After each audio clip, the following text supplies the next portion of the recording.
nos permites, Padre Dios, ministrar en tu presencia y amarte y adorar. Este día nos ponemos en tus benditas manos, guíanos, llénanos de tu palabra, que tu bondad, tu luz y tu amor y tu gracia sostengan nuestra vida, llénanos de tu presencia y danos mucha revelación. Queremos aprender, queremos ser transformados y modificar nuestra manera de ser, de vivir y de pensar para impactar también a sí mismo alrededor nuestro la sociedad. Te amamos, Dios, te bendecimos. Gracias por este día, gracias por nuestras vidas, gracias porque siempre llegas a tiempo. Recibe alabanza, adoración y gloria por los siglos de los siglos. Amén, amén y amén. Vamos a estar en 2 de Samuel 5:12. Vamos a ir caminando poco a poco. Ahí como ir empatando los conceptos que hemos sacado. Gran parte de este discipulado lo estuve dando en línea durante, pues fueron 90 días los que pasaron antes de que regresáramos aquí los que estamos. Y apenas el 24 de junio dio el gobierno federal el banderazo para que ya pudiéramos abrir así como estamos, separados, con bocas y todo el rollo. La situación está así, hay que adaptarnos. Una de las cosas que siempre he visto en un buen liderazgo es la capacidad de adaptación, de hacer lo que sea necesario para revertir una situación que puede estar en contra de nosotros. Así es que trabajemos pues. 2 de Samuel 5:12 dice, y entendió David que Dios lo había confirmado por rey en Israel y que había engrandecido su reino por amor a su pueblo Israel. O sea, David entendió que era un líder, entendió que la responsabilidad era grande porque lo había puesto en lo más preciado que tenía Dios, lo había puesto en el pueblo. Si hay algo que tiene que entender el liderazgo, es que la gente va a reflejar el liderazgo. O sea, los niveles de influencia que maneja un líder hacia la gente son muy importantes. Cuando hablábamos de los pilares del liderazgo, el primer pilar, pues es muy obvio, porque liderazgo siempre ha tenido que ver y tendrá que ver y hoy tiene que ver con nuestra capacidad de relacionarnos con los demás. O sea, no vas a ser líder si no hay gente. Somos líderes porque hay gente que nos sigue, porque hay personas que van siguiendo el proyecto. Entonces, la estela de expansión también va a depender mucho de nosotros, porque hay personas a las que no les interesamos. Ahorita tengo aquí una pregunta muy importante respecto a cómo detecto yo a un líder, cómo me doy cuenta que una persona es un líder. Nada más, permítanme el intro, es mi capacidad de relacionarme. O sea, tengo que guardar el patrimonio de personas. Los líderes no se pelean con la gente. Los líderes van buscando cómo ir conciliando. No se trata de ser diplomáticos ni de ser hipócritas, sino de encontrar la llave que me permita relacionarme de manera positiva con las personas para encontrar puntos de convergencia. Y cuando haya puntos que nos separen, encontrar la forma de ir acercándonos un poquito más. El liderazgo más cercano que tenemos, pues, es nuestra familia. Arrancamos con la gente que está en el mercado natural. O sea, lo correcto sería que tuviéramos buenas relaciones con las personas con las que estamos conviviendo el mayor tiempo de nuestros tiempos. Entonces, relaciones es porque siempre ha tenido que ver con gente, nunca es con otra cosa. Liderazgo es gente, yo y la gente y yo, etcétera, etcétera. Y en ese estar con la gente es donde se generan los niveles de influencia. Y aquí lo más correcto es que el líder sea el que más produzca influencia. Está el chico, el que más produzca influencia hacia las personas que dirige. O sea, el líder tiene que ser expansivo, tiene que ser explosivo. De ahí que tiene que ser el más preparado, el que tenga mejores alternativas, que tenga estrategias, que piense fríamente, que es bien importante. Cuando un líder se deja llevar por sus emociones, desgraciadamente rompe la secuencia de liderazgo. No puedo dejarme llevar por mis emociones. Tengo que aprender a dominarme a mí mismo porque estoy siempre en la línea de fuego. O sea, ¿quieres vivir una vida tranquila? No te metas a ser líder. O sea, no le entres a mover gente. Donde hay gente hay bronca. Donde hay 2 o 3 personas hay situaciones complejas porque todos pensamos diferente. Es bien difícil ir homologando y ir diciendo esto va a ser de esta manera o de tal otra, porque la democracia al final de cuentas es un invento gracioso que hicimos los hombres. No existe.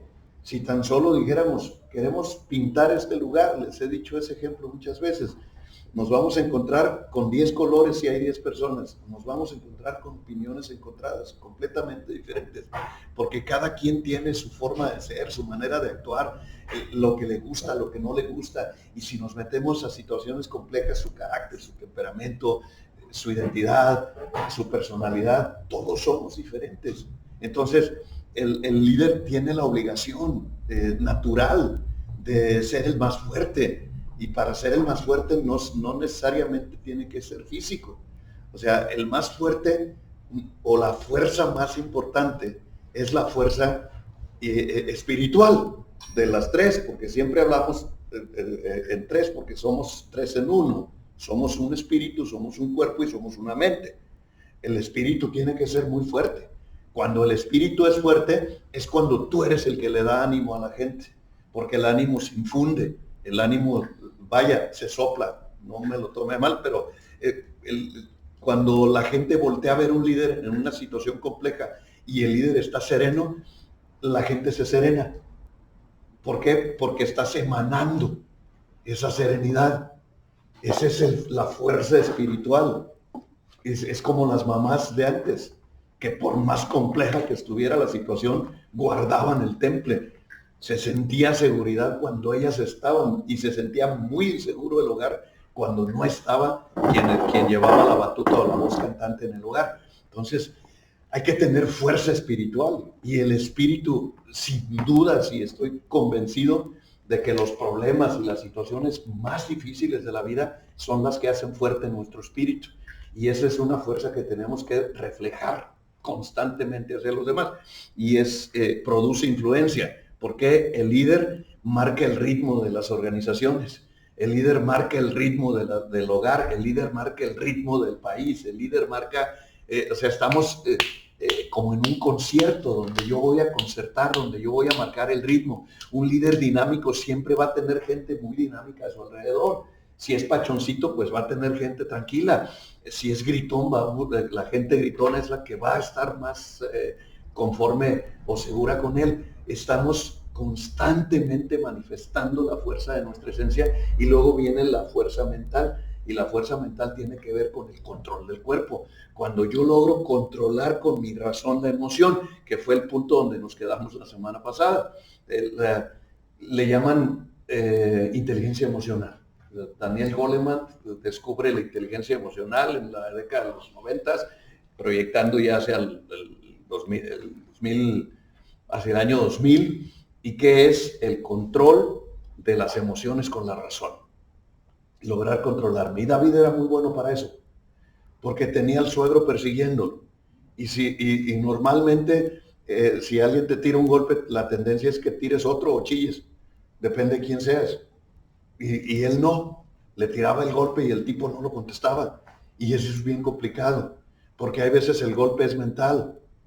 Y tú y yo sabemos que cuando alguien dice algo para que yo entienda, nos damos cuenta. O sea, el clásico, voy a decir algo para que éste oiga o para que éste entienda. Si alguien nos estimula, normalmente somos reactivos. De ahí viene la teoría de la reactividad y la proactividad. El reactivo, obviamente, llega el estímulo, inmediatamente avienta la reacción. Reacción, reacción, reacción, reacción. El proactivo, viene el estímulo y lo canaliza. Inmediatamente lo lleva a las fuerzas rectoras de las decisiones, porque yo decido cómo voy a reaccionar ante determinados estímulos. De esto era experto David, porque cuando su hermano le dice, eres un chismoso arrabalero, nomás vienes a divertirte con la guerra, no se enganchó con su hermano. Si uno de mis hermanos me dice eso, pues le contesto. Y a lo mejor entramos en un pleito y en una de discusiones o hasta nos agarramos a golpes. Pero este tenía la capacidad de no engancharse ante esas situaciones, hasta con su esposa. O sea, acordarse que ese lo casaron por compromiso. A David le prometieron una y le dieron otra. Eso está raro. El suegro dice, le voy a dar esta hija. Cuando yo creo que Saúl había mandado esa oferta del que mate al gigante lo premio, pensando que nunca iba a aparecer alguien que le ganara a ese gigante, porque estaba ante una situación bastante compleja. Tenemos un tipo de 3 metros que trae una coraza y que trae un escudero y que trae un montón de armas y lanza la oferta, y la oferta era muy interesante. Le doy a mi hija, lo meto al palacio y lo hago de la realeza y le condono los impuestos, o sea, lo voy a enriquecer. Y nadie se aventó, era todo el ejército de Israel, los mejores soldados, los mejores guerreros, nadie se aventó el tiro, porque no tenían ese sentido de oportunidad que tenía David. David lo tenía flor de piel, porque defendía las ovejas, porque estaba acostumbrado a reaccionar ante el real enemigo. O sea, sabía quién era el enemigo. Y cuando ya sabes quién es el enemigo, ya no avientas palazos a diestra y siniestra, no matas gente innecesariamente. Él sabía con quién tenía que pelearse y se estaba peleando con Goliat. La cosa estaba bien directa. Y a veces no entendemos eso. Hacemos cosas completamente incorrectas que van en contra o demeritando nuestro propio liderazgo. Mi querido Beto. Saúl era un líder designado. Sí. Hablamos de 2 tipos. Era un líder designado y no tenía influencia, porque él pudo haber convencido a su ejército de decir, o con su actitud manifestar, que la paciencia era una estrategia. Uh-huh. Entonces, ¿cuál fue la estrategia de él? Cuando tú dices, seguramente él pensaba que el gigante era invencible. Entonces, por eso su propuesta era muy interesante. Y él aparentaba ser muy generoso, pero esa pretensión, ¿qué le daba a él? ¿Permanencia en el liderazgo? Le daba una justificación. Pero era muy transitoria su permanencia. Sí. Al final, cuando Dios lo quita, él manifestó lo que era. Porque cuando Samuel le está diciendo, Dios ya te quitó, él le dice, acompáñame al pueblo para que la gente vea que sigo siendo el líder. O sea, para que me respaldes. Para que me respaldes, para que la gente vea que estoy con el profeta, con el que trae la voz cantante, el que baja la voz de Dios. Lo que le interesaba era el poder. No le interesaba ser líder, ni le interesaba el pueblo, le interesaba el poder y seguir sosteniendo un estilo de vida. De ese tipo de liderazgo tenemos mucho. O sea, el hecho de decir, quien mate al gigante lo premio, no da una solución. Y si hay algo que acompaña al liderazgo, no nomás en las 2, en las 4 que tenemos como pilares son 4, el líder es una solución viviente. O sea, ¿qué tengo que hacer yo para ir mejorando mi liderazgo y para ser una persona de alta influencia? Soy el que genero soluciones y muchas veces no se generan soluciones. Voy a poner un ejemplo ahora que hemos estado hablando del país. Las crisis siempre iban acompañadas de préstamos terribles al Fondo Monetario Internacional, porque era una forma de aparentar que estoy solucionando, pero en realidad no estoy solucionando. Lo que estoy haciendo es engrandeciendo el problema, pero acallando las voces para que piensen que estoy siendo efectivo en mis cosas. Es como si el barco se está hundiendo y en lugar de buscar el hoyo y taparlo, pongo gente a que saque el agua.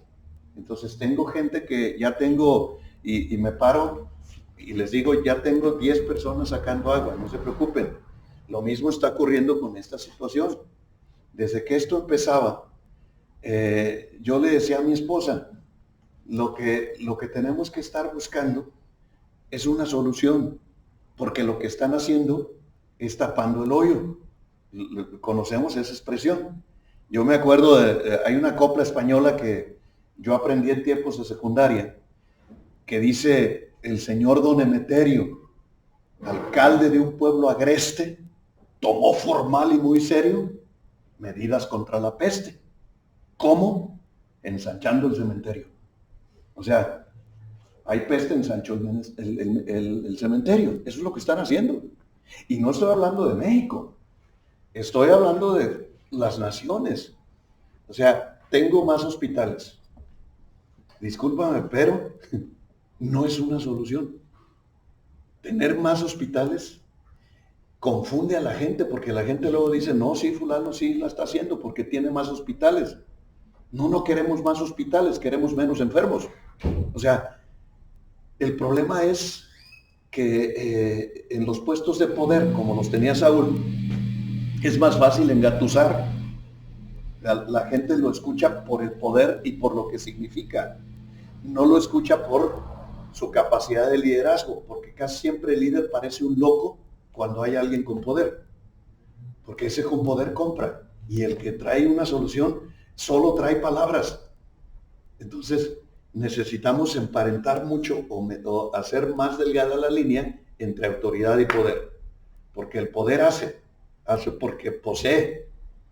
Pues es como un marido que tiene la voz cantante en la casa porque es el que trae la plata, pero al final de las cuentas está pagando por. Y el liderazgo es voluntad. El liderazgo es voluntades. Los grandes líderes de la historia de la humanidad movieron voluntades. O sea, la gente hacía cosas por ellos y con ellos por voluntad propia, no porque los obligaras, ni porque los sometieras, ni por nada. Cuando la gente hace de manera voluntaria por ti, ya la estás liderando. Ya hay un liderazgo puro, ya hay un liderazgo real. ¿Por qué? Porque implica procesos de entrenamiento, implica procesos de influencia, implica procesos en los que ya trabajaste con tu gente para levantarle la creatividad, para levantarle el empuje, la mentalidad, la actitud, todo lo que implica el mover masas. Ahorita tenemos, desgraciadamente, a nivel mundial, hay una crisis de liderazgo. Antes yo decía, la mayor crisis de México es liderazgo. Ahora, después de ver lo que hicieron con esta situación, que afectó a todo el mundo, creo que la crisis es mundial. O sea, eras un buen líder si tenías muchos ventiladores. Eras un buen líder si tenías camas disponibles. Eras un buen líder si estabas atendiendo a los enfermos. Y eso no es ser un buen líder. Eso es ser un buen tapahoyos. Pero para poder ver esas cosas hay que tener la mente muy despejada. Hay que tener muy claras las convicciones y muy claro el entendimiento. Entonces, un buen líder soluciona. ¿Qué están haciendo los judíos? Buscando una vacuna. Bueno, es que es anticiparte, ¿no? Sí, claro. Un buen líder es anticiparte. Tengo que ir un paso adelante. Exactamente. Porque si no me llega la situación y me revienta. Así es. Y eso es lo que les pasó. Y es a nivel mundial.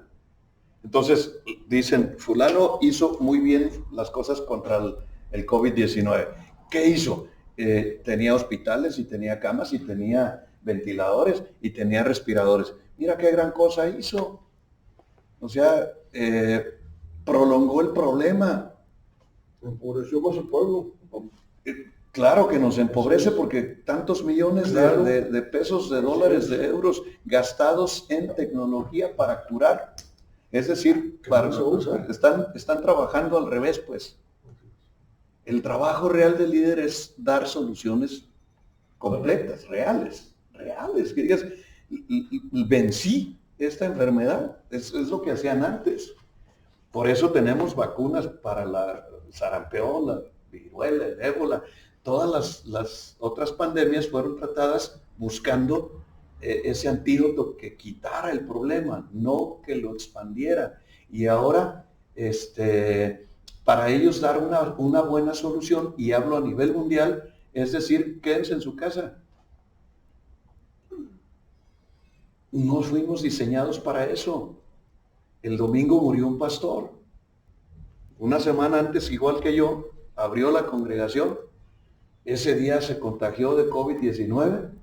En la semana le explotaron los pulmones y el domingo se murió. Y yo estaba, o sea, pega fuerte en el corazón, en las emociones. Ahora bien,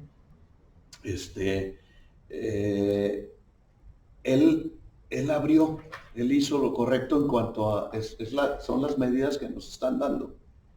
Hizo lo que tenía que hacer, pero hay un virus que anda en el aire o que está en el piso, yo no sé dónde está. De que está, porque ese se murió. O sea, nos dijeron que estaba en el aire al principio. Y resulta que no, resulta que es cardiovascular. No, ya sacaron otra historia. Ahora, Y que sacan viene de las aguas negras, de los desechos fecales. Hay muchas historias, realmente. O sea, te lo están moviendo. Así es. Pero no tenemos una solución real a esta situación. O sea, tenemos que estar huyendo y protegiéndonos, pero no estamos venciendo. No hay victoria, porque victoria sería, lo erradicamos, lo quitamos y podemos vivir normal. Entonces, un buen día, la Organización Mundial para la Salud saca un comunicado y dice, es endémico, se tienen que acostumbrar. ¿Por qué? Porque vamos a tener que aprender a convivir con él y será la nueva normalidad. Esa no es una solución. Tenemos una crisis mundial de liderazgo. Desgraciadamente es mundial. ¿Por qué? Porque vino la degradación de la fuerza mental, el entendimiento. O sea, necesitamos empezar a producir otra vez mentalidades. Sí hay países que están buscando curar, sí hay por ahí, yo sé de los judíos porque estoy conectados con ellos. Y yo he hecho preguntas, por supuesto, soy muy latoso, porque estoy constantemente, pero esto ¿por qué? O expliquen esto, siempre quiero saber. Y ellos están buscando, no es que nosotros estamos buscando una vacuna, estamos buscando una solución, algo que lo mate, que lo erradique, que lo quite, porque hacer lo que estamos haciendo es alargar el problema, empobrecer a la gente, porque eso es lo que está ocurriendo. La economía se está cayendo a pedazos. Hay países que están verdaderamente entrando a un colapso financiero. México tiene muchos recursos. Por eso México es como un pastel para los que lo codician. Porque es un país rico, es un país que sigue produciendo y produce y produce y produce y no se le acaba la riqueza. Pero el problema es que se acabó la riqueza de la conciencia real. No hablo de conciencia social porque la gente lo tiene en el paradigma de conciencia social y luego empiezan a pensar en Farabundo Martí, en Fidel Castro y esas cosas. Porque nos gusta como hacer esquemas para poder entender nuestra sociedad. Pero la conciencia social tiene que ver con mi vida y con el contacto que tengo con la sociedad. Soy un ente social. Entonces se muere y el apóstol de este pastor regaña a toda la red y les dice, mi orden fue que no abran hasta que yo diga. O sea, no pueden abrir todavía y los regaña. Y luego otro que es su segundo de a bordo empieza a decir, a ver, ¿por qué quieren abrir? ¿Cuál es? ¿Qué es? ¿Qué los está jalando a abrir? Y entonces entré en un conflicto personal. Porque ¿qué me está jalando a abrir a mí? Pues es que es mi naturaleza. ¿Se acuerdan el cuentito ese de Isopo del sapo y el alacrán? Sí. El alacrán le dice al sapo, llévame del otro lado del río, y el sapo le dice, no soy menso. Si me picas, no, mira, es que si me llevas, lago adentro te pico, nos morimos los dos, no seas tonto, llévame. Y el otro le acepta la oferta, cuando va al lago adentro, lo pica. Y entonces está hundiendo el sapo, se van a morir los dos. Y le dice, ¿por qué lo hiciste? Nos vamos a morir los dos. El alacrán dice, porque es mi condición. Y pienso en el alacrán haciendo así las tenazas. Soy un alacrán. Y los alacranes, ¿qué crees? Picamos, man. La moraleja de Isopo es muy buena. Nunca te pongas un alacrán en el lomo. ¿Por qué? Porque pican. La naturaleza de mí es sociable. O sea, a mí no me gusta estar frente a mi teléfono hablando. A mí me gusta estar frente a ustedes.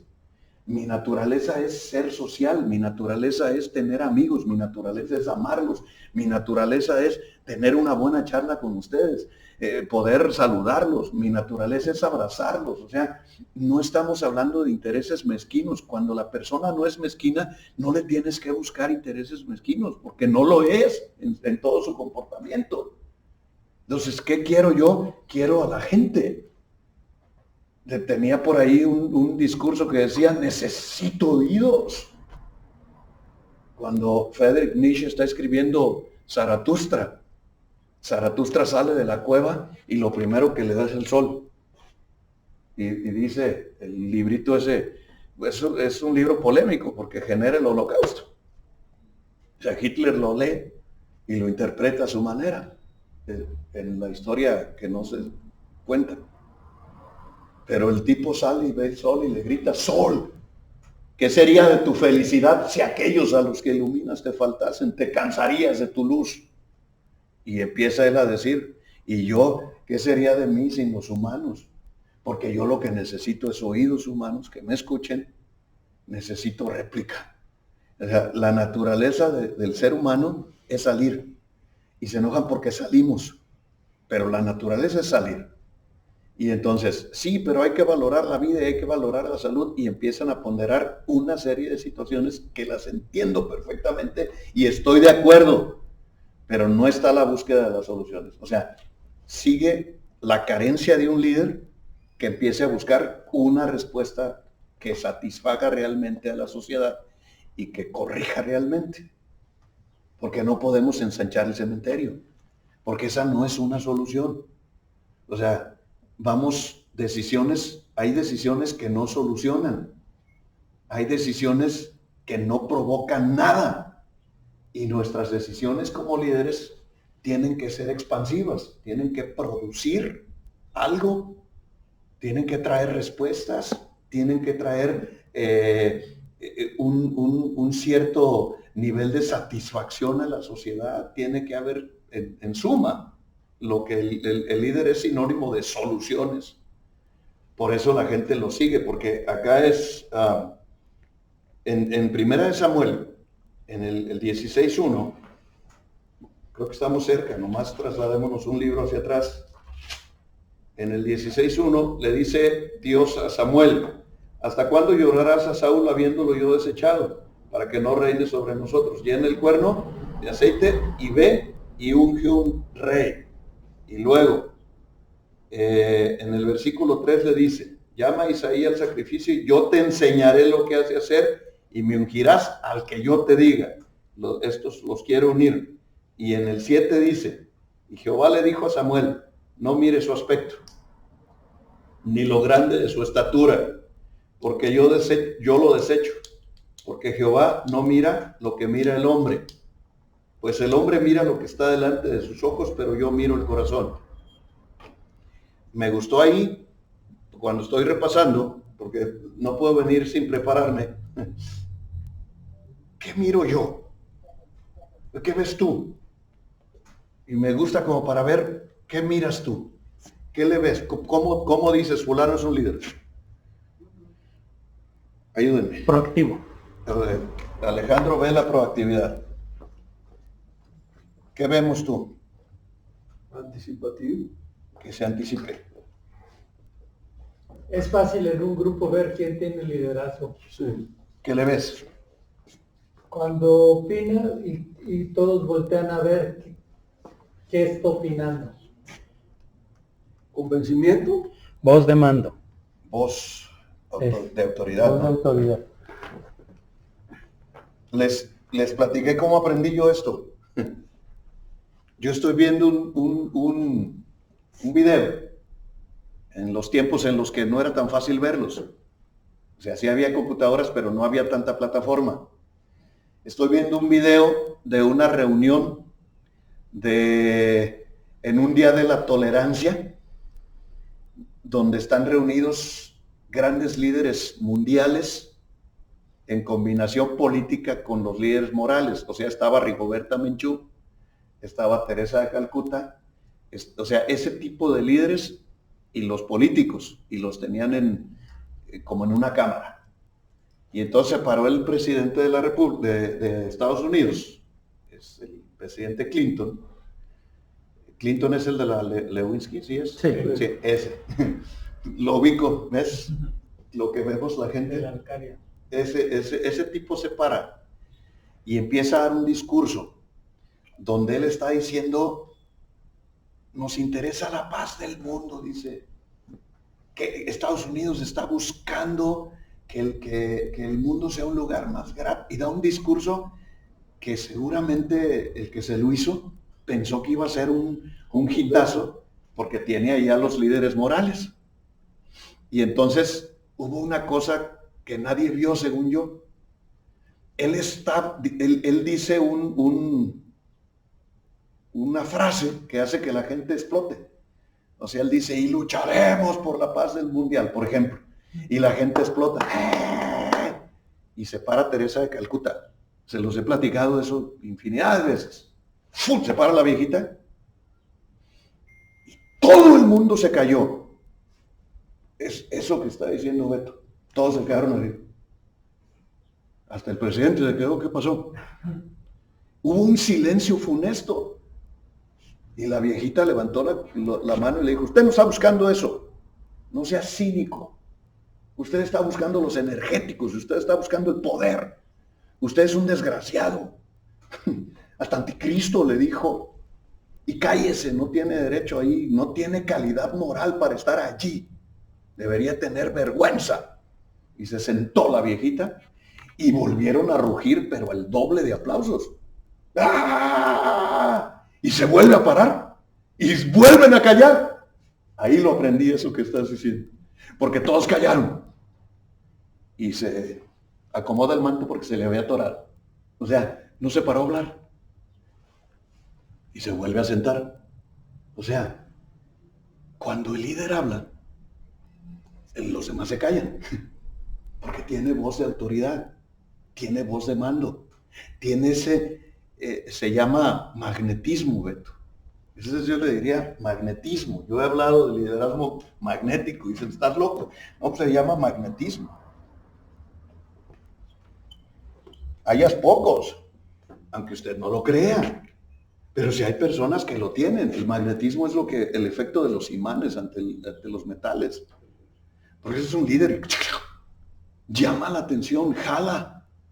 La gente los está buscando, la gente los quiere escuchar, la gente va y si unes magnetismo con carisma, la cosa se hace mucho más ágil.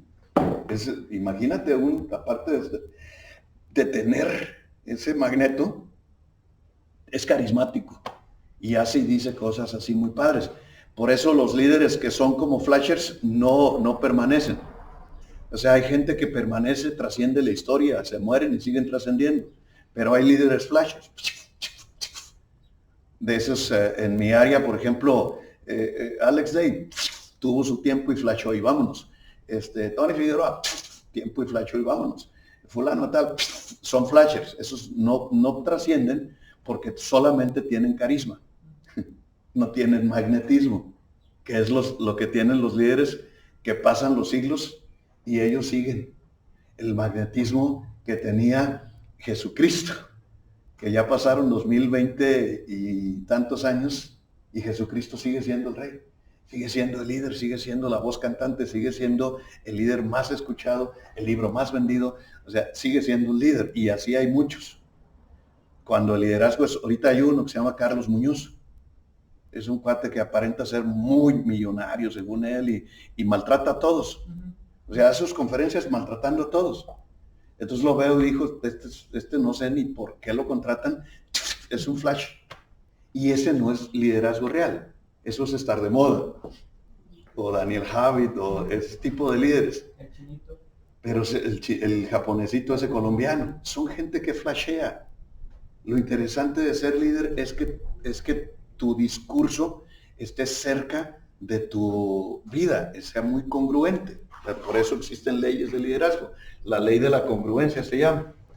Ley de la, ¿cómo se llama? Congruencia. Congruencia. Que es que hay que ser congruentes. Que hay que ser personas que hagamos muy cercana la línea entre nuestro discurso y nuestras acciones. Porque el liderazgo no se mide por cantidad. El liderazgo se mide por calidad. Porque puedes tener una multitud y no producir nada con ella. Pero puedes tener un discípulo y con ese trasciendes la historia. Jesús lo hizo con 12. O sea, Jesús no impactó más de a 12. El día que dijo, si no se comen mi cuerpo y no se beben mi sangre, no tiene nada que ver conmigo. La gente se le fue. Se voltea, les da la espalda y cuando regresa nuevamente, hay 12 monos ahí sentados. Y todavía no los complació, no les dijo, qué padre que ustedes se quedaron, están todos. Los retó y les dijo que también quieren largarse. Fue cuando Pedro levanta la voz y le dice, ¿a quién vamos si solamente tú tienes palabras de vida eterna? O sea, eres un líder que trasciende, eres eterno. Entonces tenemos que buscar lo trascendental para no ser flashers. Porque la gente pondera más el carisma. Es carismático, quiero estar allí con él. Pero cuando pase el efecto del resplandor, no sé si te ha pasado que te flashean y cuando pase el efecto del flashazo, te vas a dar cuenta de otras cosas y te alejas. Es muy sencillo. Pues entonces eso es lo que tienen los grandes líderes. Siguen siendo líderes. Esos que hemos mencionado ya murieron y siguen siendo líderes. Siguen siendo referentes. Siguen siendo citados en los libros que se están escribiendo hoy en día, porque siguen siendo referentes. El general Douglas MacArthur.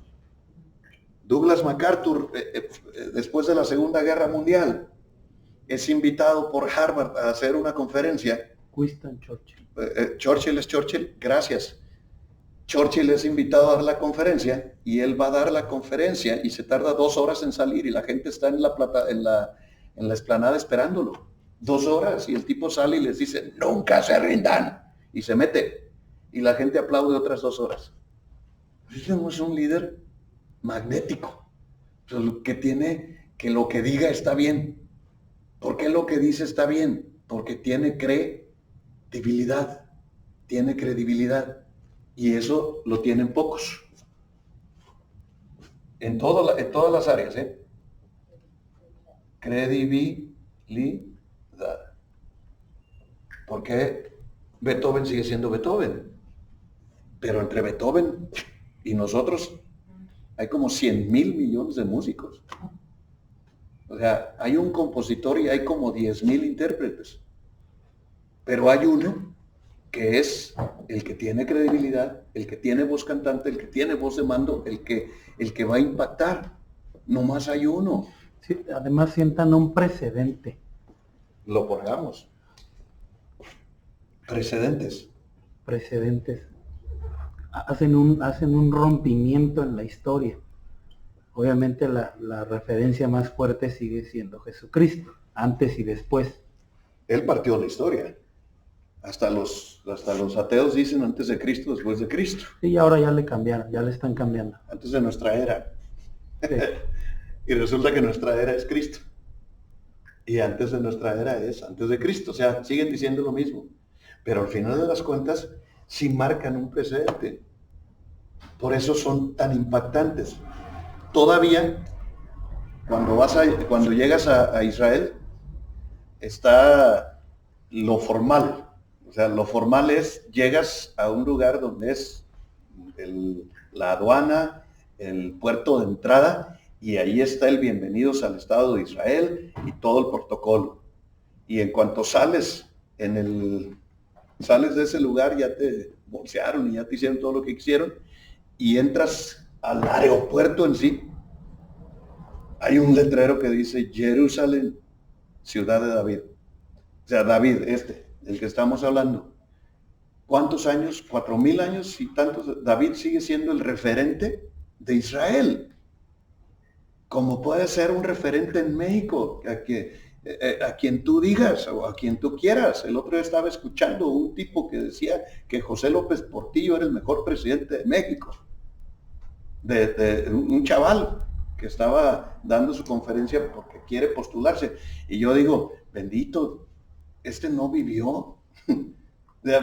¿Quién sabe quién lo educó y quién sabe qué información tiene y quién lo informó? Y Dios santo, o sea, tendríamos que hacer 1,000,000 de preguntas. ¿Qué más vemos? Luis Felipe, estás muy calladito. Una, Martín. Ya había dicho coherencia, pero Ya, digo, congruencia no sé qué tan diferente sea coherencia. Es lo mismo. No. Yo veo mucho la coherencia de la gente. Pues tienes que ser muy perspicaz también. Amén. Me gusta esta. A saber por dónde, pues. Ese. Z. Perspicaz. Te faltó una S, pero está bien. Pónganse. Perspicaz.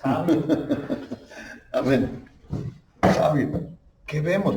O sea, pues eso es muy importante. Sabe escuchar consejo. Entonces, ponemos acá. Hagan su lista, no sean gachos. Sabe escuchar. Consejo. Sí, consejo, porque no cualquier cosa. No todos somos enseñables. Entonces, vámonos por partes, dijo el destripador. La perspicacia es la capacidad de ver lo que los otros ojos no ven. Entonces, un líder perspicaz ve lo que el común denominador no está viendo. Se anticipa. Está viendo más allá de los ojos naturales. Por eso muy pocos son líderes, porque no tienen esa capacidad, no tienen esa visión interna que le permite ver situaciones de oportunidad, sobre todo, que le van a permitir tomar decisiones diferentes, pero le van a permitir mover la masa, mover a la gente, mover a las conciencias. Cuando un líder tiene esa capacidad, lo vas a seguir, lo vas a buscar porque tiene la capacidad de ver lo que tú no ves. ¿Se deja guiar es parecido al saber escuchar? Lo tenemos acá. ¿Enseñable es igual que ese? Este es enseñable, porque sabe escuchar consejo. Ajá, nos regresamos poquito. Perspicaz es muy buena. Esa la tienes que buscar. Para ser perspicaz, hay un buen libro que sí tengo, más el que lo haya en mi oficina se lo lleva, que se llama Si no está roto, rómpalo, que lo promuevo mucho. Sí. Si no está roto, rómpalo. Sí, está bien. Sí, claro, ahí está.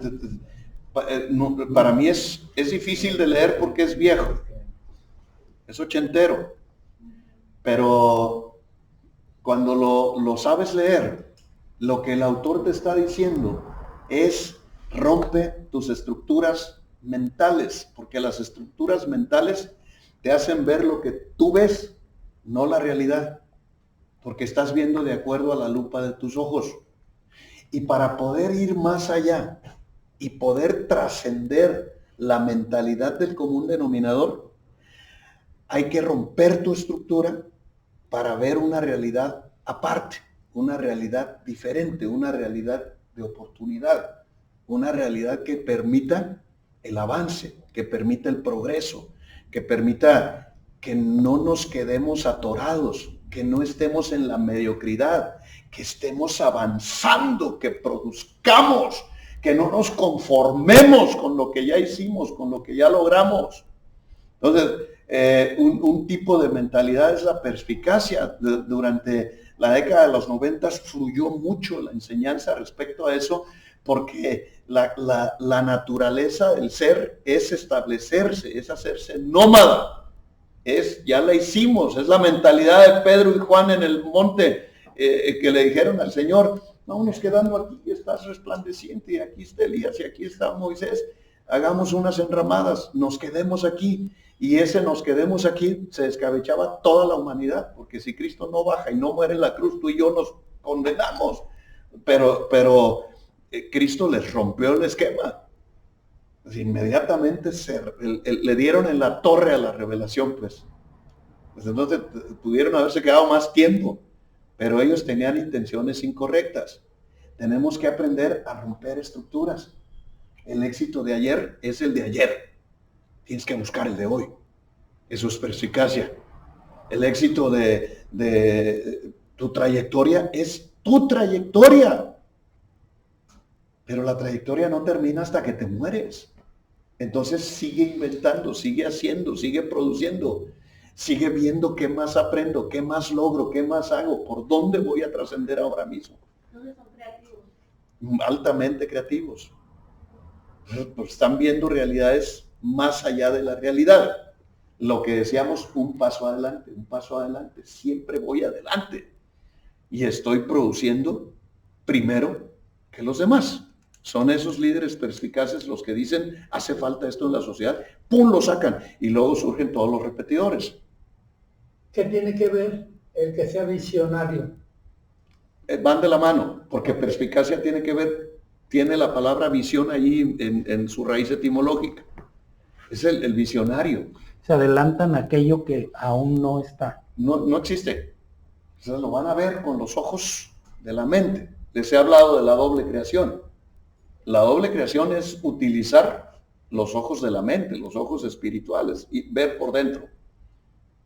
Te va a hacer entrar en perspectiva, porque son palabras que van de la mano. Si yo estuviera dictando un seminario que tiene que ver con visión, tendría que hablar de perspicacia, tendría que hablar de prospectiva, y tendría que hablar de perspectiva como punto inicial, porque la perspectiva es mi opinión, es lo que yo veo.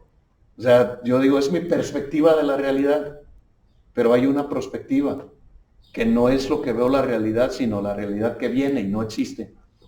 Y esa la marca el escritor de los Hebreos en Hebreos 11.1. Hebreos 11.1 es genial. Me gusta la versión que traemos. ¿Puedes leerlo fuerte, Alex? Sí. ¿No tienes tu versión que traigo yo? ¿La que me pasaste ayer? No. Sí. En vivo. Ya lo leí yo. Es que dice: ahora bien es la fe, la firme seguridad de las realidades que no existen. O sea, firme seguridad de algo que no existe. Si lo ves en perspectiva es una locura, pero en prospectiva es una genialidad. Walt Disney vio en un ratoncito su éxito, en la casa de Mickey Mouse. ¿No es cierto, Martín? O sea, tuvo que tener prospectiva, porque prospectiva tiene que ver con el futuro, perspectiva tiene que ver con el presente, y visión tiene que ver con destino, con el camino, la ruta, qué tengo que hacer y qué no tengo que hacer. O sea, cuando tengo visión, no solamente sé lo que tengo que hacer, sé lo que no tengo que hacer, y mucha gente se equivoca ahí, porque a lo mejor tengo una visión. Sí, tienes una visión, pero ve todo lo que estás haciendo. Si lo que estás haciendo no te lleva hacia donde dijiste que vas, pues estás mal. Es como, la visión es como subirte a un taxi. El taxi inmediatamente te dice, ¿a dónde? Si es chilango, ¿a dónde, joven? Y ya tú le dices, ¿a dónde? Pero si él agarra para otro lado, te das cuenta que no va a donde tú le dijiste. Y eso es lo mismo que hacemos cuando decimos tengo una visión y me pongo a hacer un montón de cosas que no me están trasladando a mi visión. Una cosa más grave sería, ¿a dónde, joven? A donde quiera. Hay gente que vive a donde sea. O sea, son gente al día. ¿A dónde voy? No sé. ¿Qué va a pasar? No sé. Porque en verdad no sabemos. Ni los que tenemos visión, ni los que no tenemos visión, sabemos qué va a pasar mañana. Si hay días que te levantas, crees que todo está bien, y a mediodía pasa algo y ves que no todo estaba bien. O sea, no sabemos. Pero siempre es mejor tener una visión, tener perspicacia, tener perspectiva, y la perspectiva correcta. Porque van de la mano. O sea, la perspectiva correcta es, si mi visión es aquella, tengo que ser congruente con mis acciones, decisiones, con todo lo que estoy proyectando para llegar. Porque me puedo convertir en un enemigo de mí mismo. Me puedo autosabotear. Y hay que tener mucho cuidado con esas cosas. Entonces, sin duda, no es fácil encontrarlo. Más esta. Enseñable. Sabe escuchar consejo. La mayoría de la gente no sabemos. Y vea que me incluyo. Porque esto es algo que hay que desarrollar. Y se desarrolla con ganas de triunfar, con ganas de crecer, con ganas de salir adelante. Porque la contraparte es, a mí nadie me va a decir lo que tengo que hacer o lo que tenga que decir, a mí nadie me va a venir a cuestionar la vida, etcétera, etcétera. Y vemos esa clase de genios de la necedad. O sea, yo soy como soy. Y quien me quiera, me tiene que querer como soy.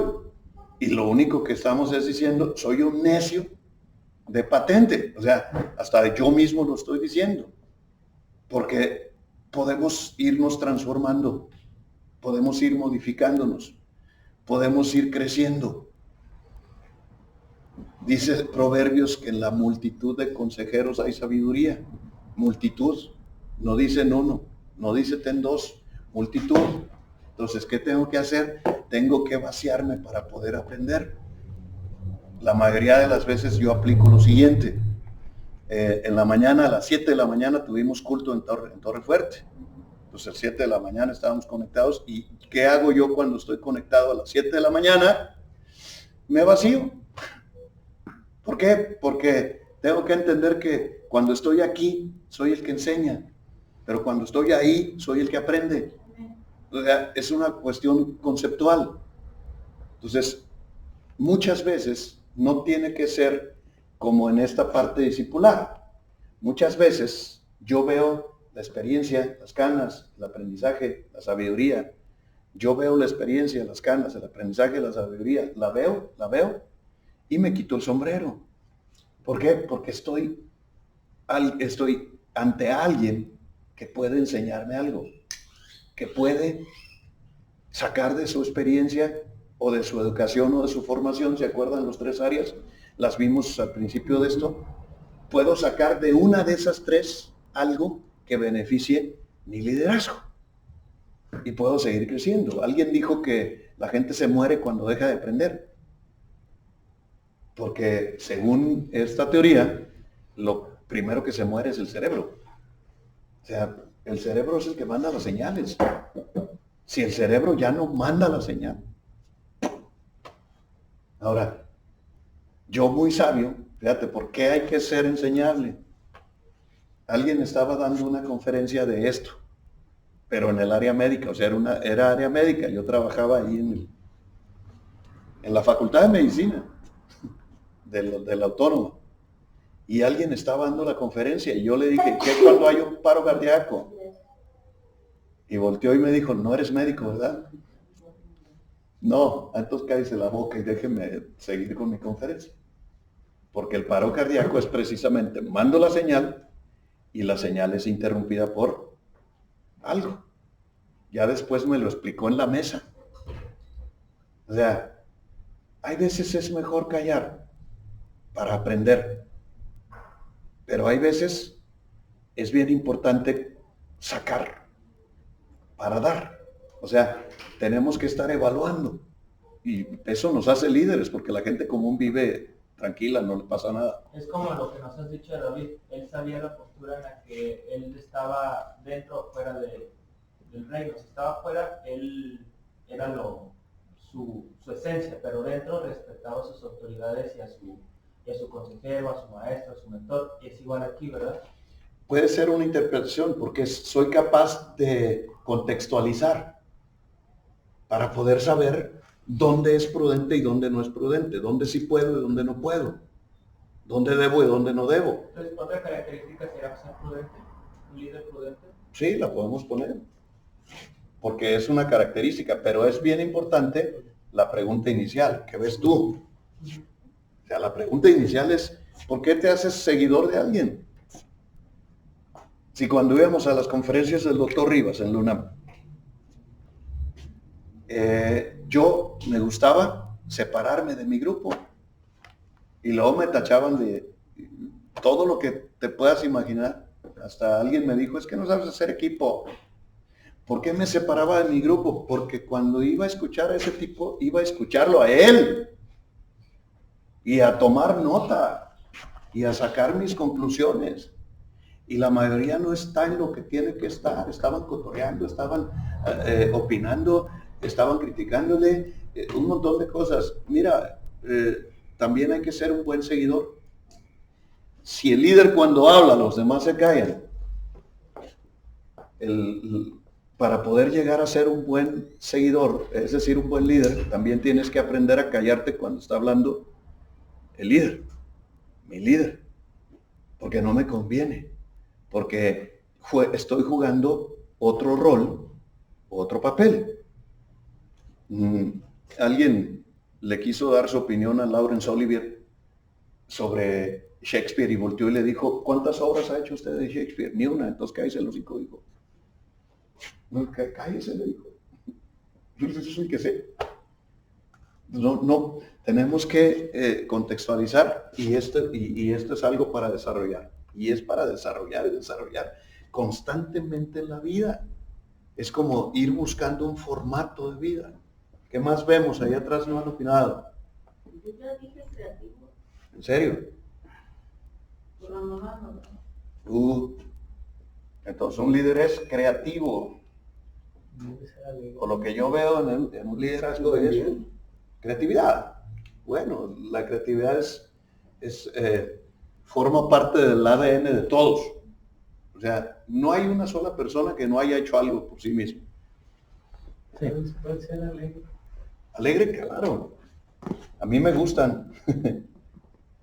Me gustan más los líderes alegres. Me gustan más la gente guasona, así sabrosa. Casi los que regañan no me gustan. Los que me siento incómodo, me gustan más. Por tu temperamento. Sí, soy sanguíneo, perdón. Mi querida Celia. Pues mira, yo veo un líder también que está interesado por su grupo, pues por la causa. No sé cómo, o sea, no sé cuál es la definición, pero está Se puede definir como compromiso. Ajá. Compromiso con el grupo, interés por los demás, que escasea mucho, sobre todo en México. O sea, vemos líderes que manifiestan más el interés por su propósito personal que por la gente. Por el bien común. Buscan más el bien personal que el bien común. Y eso abunda en México. Por eso les decía cuando empezaba con este asunto, porque me trae loco. O sea, pues fue ayer que le decía yo a Dios, yo estoy mal, pero yo estoy orando y yo estoy hablando bien, sé que está ahí. Porque tuve una conversación con alguien al que le dije, me dijo, fulano está haciendo las cosas muy bien. Y muy bien, o sea, ya ponerle muy bien, es que pues, hay algo. Y yo le dije, ¿ya hicieron la vacuna? No, pero adaptó el coliseo de ahí del lugar y le puso camas y le puso ventiladores y ya compró todo. Le dije, eso no es estar haciendo las cosas muy bien. Eso es engrandecer el cementerio. No, porque hay que saber qué entiendo yo y qué entiendes tú. Y entonces me colgó y me dijo, eres un sangrón, no se puede hablar contigo. Yo estoy mal. O sea, pero en vez de tener la mentalidad de esa persona de detener lo que está ocurriendo, que tiene la mentalidad de expandirlo.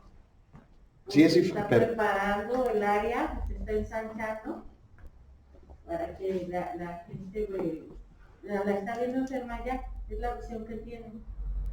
sí, la visión vuelve a aparecer acá. Es lo mismo cuando te casas. No tiene la visión de sanar, de buscar solución. Amén. Si cuando te casas dices bienes separados, la palabra ya induce pues vas a la separación. Pues ya estás proyectándolo. Por eso la visión es tan importante, porque marca la ruta, porque marca el destino. Entonces las decisiones y las acciones que tomamos marcan a dónde vamos. Y lo que yo veo es que no vamos a solucionar, vamos a seguirle. Porque ayer que estábamos inscribiendo a Emanuel al kinder, yo, honestamente, mi esposa va a estar seguramente viendo, le dije a mi esposa, queríamos estar acá porque queríamos tener una mejor opción social y cultural para nuestro hijo. Vivíamos en Tonalá. Entonces no me importa vivir más apretadito acá, pero que él tenga una plataforma diferente. Pero ahorita es en línea y los colegios cobran lo mismo. Entonces no, tenemos que buscar un buen colegio y que podamos aprovechar uno que esté haciendo las cosas bien en línea, como están, porque se tienen que modificar esas cosas. La parte social, la parte cultural, la parte de relaciones, la otra parte no se va a cubrir, en línea no se puede cubrir. Si yo me siento raro, ahora estoy predicando y ya llega un momento en que digo, ya tengo que acabar. Ahorita ya siento que ya cerré el ciclo, porque tenemos que ver la parábola de, ya se acabó. Ya si le abonas más, vas a hablar de más, pues. Pero ahí nomás lo digo porque la estrella esa como que ya se me movió, estoy viendo un celular y lo correcto es ver una persona. Entonces, soluciones son aquellos que erradican o quitan, es aquellas cosas que erradican o quitan. El ejemplo más clásico es el ejemplo de la aspirina. Te duele la cabeza, te tomas la aspirina, te quita el dolor, pero a saber si te quitó la causa del dolor. Entonces, ahí entramos en las leyes de causa y efecto. ¿Qué debo de? Lo primero que tengo que saber es qué tengo, para después de saber qué tengo, tomar el medicamento correcto. Por eso automedicarse nunca va a ser una opción. No te puedes automedicar porque no sabes hacer diagnósticos. Si una de las materias que más trabajan en la universidad, y yo he estado ahí, es farma. O sea, el estudio de los medicamentos en función del diagnóstico para no equivocarte cuando prescribes. ¿Qué es lo más importante? El diagnóstico. Porque si acertas en el diagnóstico, le das la medicina correcta y le pegas a la enfermedad. Y como líderes tenemos que ser buenos en el diagnóstico. Incluso en mi carrera, para poder dar una terapia, yo necesitaba hacer un buen diagnóstico. Encontrar la raíz que produce los síntomas, para poder arrancar la raíz y ya no se produzcan los síntomas. Mientras no arranquemos la raíz del COVID-19, ahí estaremos con los síntomas. Y nos están lavando el coco de que son buenos líderes. Y la verdad es que A la luz tan solo de nuestra pizarra, no lo son. Necesitamos líderes. México necesita líderes.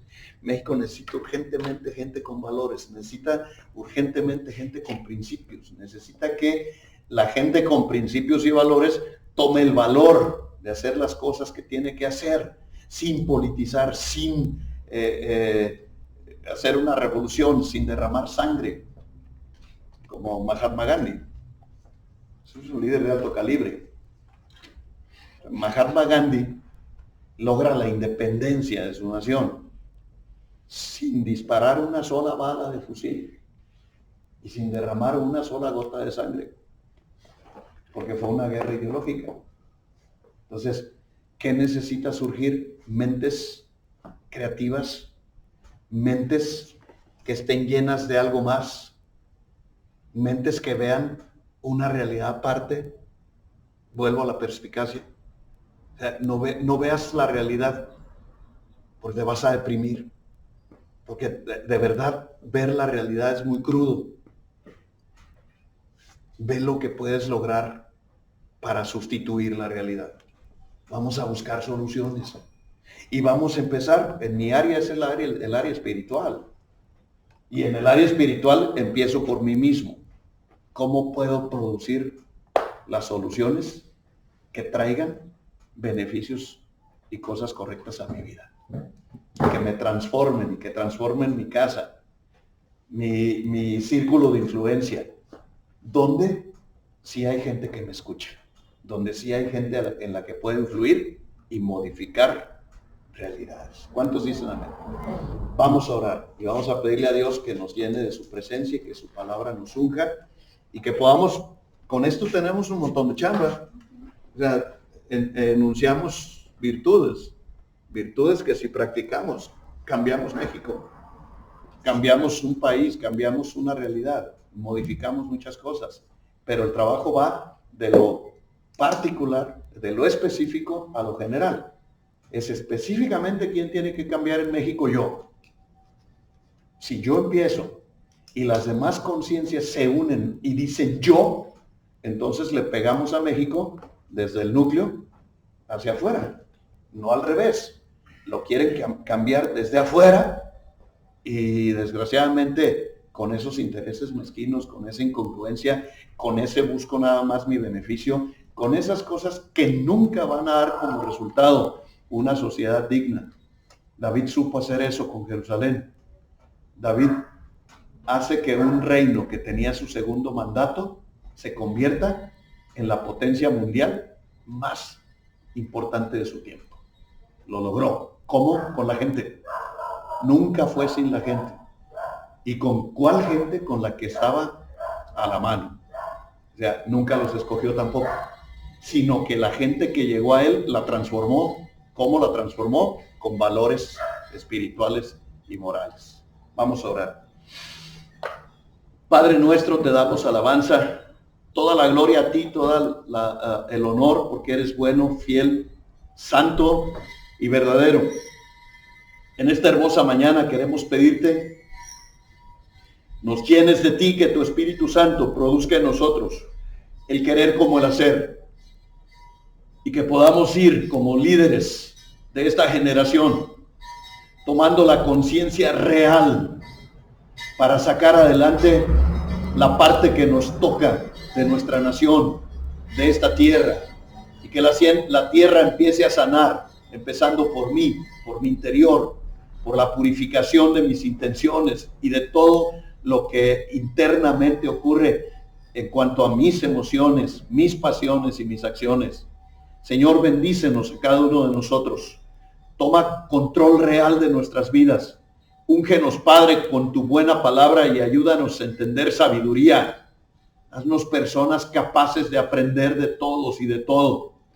Llévanos a vivir una vida perspicaz, una vida en acción en función de lo que queremos lograr, una vida con visión, una vida con creatividad, una vida llena de paciencia, de prudencia, buscando la realización de nuevas realidades con fe, con valor y entusiasmo por la sangre preciosa y bendita de Cristo Jesús nuestro Señor.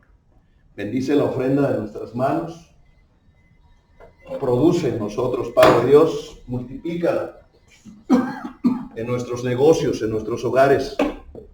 Bendice la fuente de empleo y la fuente de productiva en cada uno de mis hermanos. Llénales, Padre Dios, de paz, de abundancia y de prosperidad, en el nombre poderoso de Cristo Jesús nuestro Señor. Amén y amén. Gloria a ti, Señor.